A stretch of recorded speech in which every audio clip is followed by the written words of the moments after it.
Cillian Murphy, in his first post-Oppenheimer role, is a man of few words, but great integrity. Let's talk about small things like these.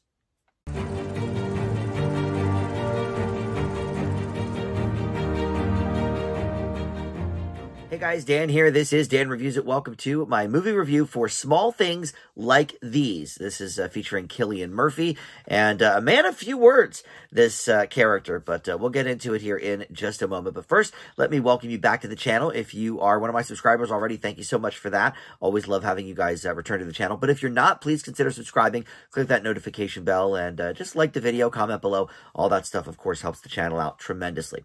All right, so Small Things Like These is directed by Tim Milans, who I'm unfamiliar with, and it was written by Enda Walsh and adapted from a book in 2021, same name.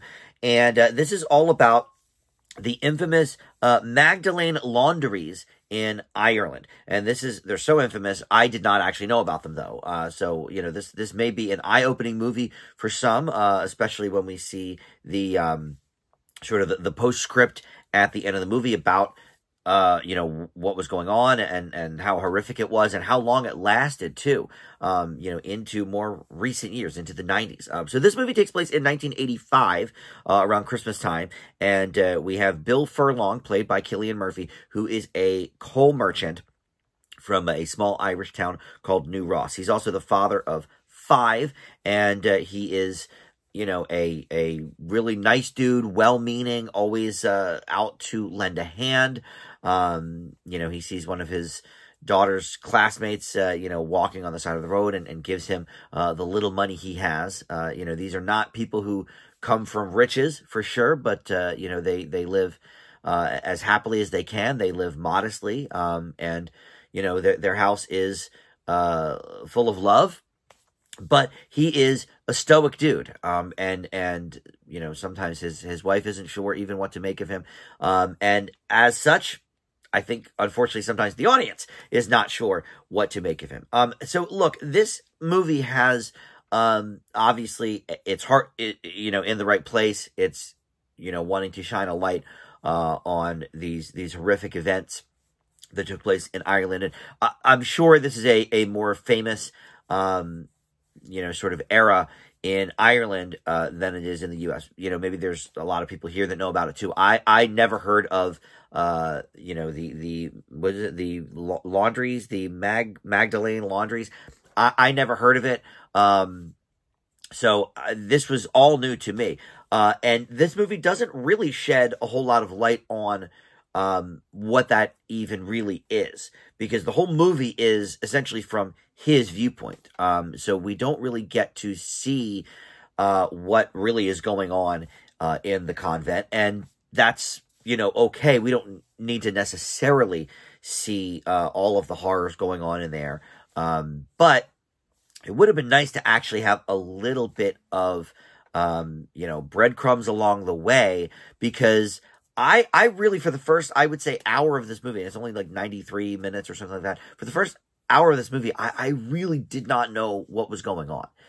You know, it moves at a very slow pace, and it's littered with these flashbacks of younger Bill, who I didn't even quite connect with for a little while. There is, you know, sort of one little nod to this jigsaw puzzle that he got for Christmas, that, you know, okay, we'll flash back to that.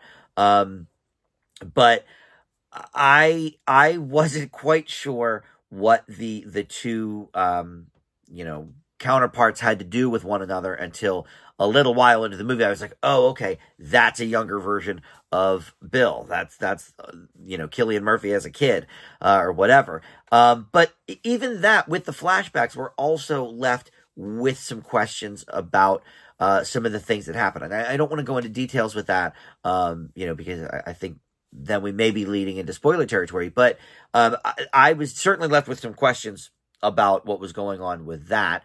But sort of going back to the present day, yes, it maybe informs us a little bit of, you know, Bill's helpful nature and what kind of a person he is. And look, in terms of the acting, this is a another great performance from Cillian Murphy. I mean, he's quickly becoming one to watch for me. I loved Oppenheimer. It's one of my favorites of all time at this point. But I admittedly, other than like the Batman movie, I hadn't seen him in a ton of things. So really, really great to see him in this, giving a great performance with very little dialogue. To be clear, so his performance is really not any part of the problem at all. It's more some of the pacing issues and just the narrative issues of what is going on. Because and look, maybe if this is such a famous incident, a famous black mark in Irish lore and Irish history. Not lore, history, then okay, maybe I would have been a little bit more aware of what was happening, but I didn't quite get it because they hold their cards so close that anybody that's uninitiated, I think, would be completely lost. Like, I was unaware of this crisis and this tragedy, so for me, I just wanted a little bit more info as we move along. I can appreciate the storytelling device that is through his eyes, and I like a lot of what he's doing with this subtle performance and everything. But I'd like to just have that connection a little bit more. And yeah, the first hour or so, I really didn't quite know what was even going on in this movie, and so that certainly is a little bit of a downside to this film. So look, I leave Small Things Like These with a C+. Great performance, though, for sure, from Cillian Murphy. Another good one. But yeah, this movie on the whole just didn't quite connect for me, unfortunately. All right, thank you for watching Dan Reviews It, and I'll see you next time. Bye.